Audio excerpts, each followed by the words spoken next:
तो क्या कामयाबी का रास्ता मतलब सिर्फ बड़ी बड़ी डिग्रियों से होकर ही गुजरता है?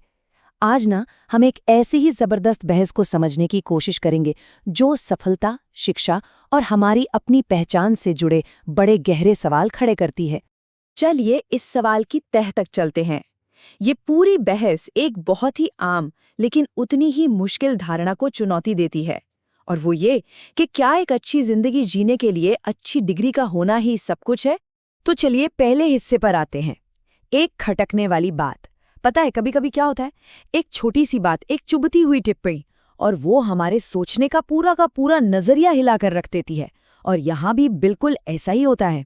और बस यही वो बात है जो इस पूरी बहस की जड़ है। ये सोच कि अगर किसी के पास फॉर्मल एजुकेशन यानी कि किताबी तालीम की कमी है तो उसमें कोई बुनियादी खामी है। देखिए, ये सिर्फ एक ऑब्जर्वेशन नहीं है, ये एक तरह का फैसला सुनाया जा रहा है। मानो ये कहा जा रहा हो कि आपकी जो काबिलियत है ना, उसका दायरा बस यहीं तक है, सीमित है। दूसरा हिस्सा, नौकरी बनाम धंधा।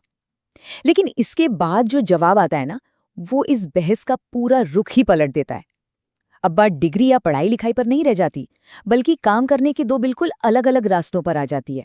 और तर्क ये दिया जाता है कि भाई ज्यादा पढ़ लिख कर कोई साइंटिस्ट बन सकता है या कोई बड़ा अफसर बन सकता है, नौकरी कर सकता है, पर यह जरूरी तो नहीं कि उसे अपने फैसले लेने की पूरी आज़ादी भी मिल जाए। और यहाँ एक बहुत दिलचस्प बात है, इन दोनों रास्तों को अच्छा या बुरा नहीं बताया जा रहा है, बल्कि ये दिखाया जा रहा है कि इनकी बनावट, इनका ढांचा और इनमें जो संभावनाएं हैं वो एक दूसरे से बिल्कुल ही अलग हैं।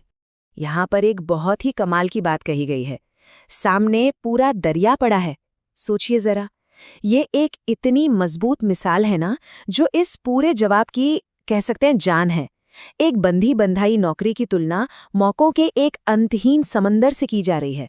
तो मतलब ये हुआ कि सफलता की परिभाषा ही बदल गई। अब वो बाहरी वैलिडेशन पे नहीं, बल्कि आपके अंदरूनी शक्ति और आपके जुनून पे टिकी है। तीसरा हिस्सा, सोच का सांचा। अब ये जो बहस है, ये काम और करियर से भी आगे निकलकर एक बहुत ही पर्सनल और गहरी जगह पर पहुंच जाती है। ये अपनी पहचान का एक ऐलान है। और ये तो समझिए एक तरह से बगावत है। साफ साफ इनकार है इस बात से कि भाई मैं किसी और की सोच के बनाए हुए सांचे में फिट नहीं हो सकता। ये जो सोच का सांचा है ना, ये उस सामाजिक दबाव को दिखाता है जो हम सब पर होता है कि हम सफल होने और अपनी पहचान बनाने का बस एक ही तय किया हुआ रास्ता अपनाएं। चौथा हिस्सा, लॉ और लोहा। और अब हम इस बहस के सबसे मजबूत, सबसे शक्तिशाली रूपक पर आते हैं। ये उस अटूट, उस न झुकने वाली पहचान के विचार को और भी पक्का कर देता है। क्या जबरदस्त बयान है ये बाहरी तौर पर जो नरमी दिखती है, उसकी तुलना अंदर की असली ताकत से करता है। मोम और लोहा दोनों की ताकत बिल्कुल अलग है। और ये तुलना ये बिल्कुल साफ कर देती है, एक तरफ वो है जो बाहरी तानों से, फैसलों से आसानी से प्रभावित हो जाता है, पिघल जाता है, और दूसरी तरफ वो जो नहीं होता। तो ये पूरी बातचीत हमें सोचने के दो अलग अलग तरीकों के बारे में बताती है।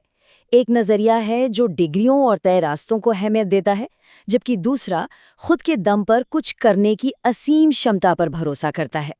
और आखिर में ये बहस हमें एक बहुत ही बुनियादी सवाल पर लाकर छोड़ देती है।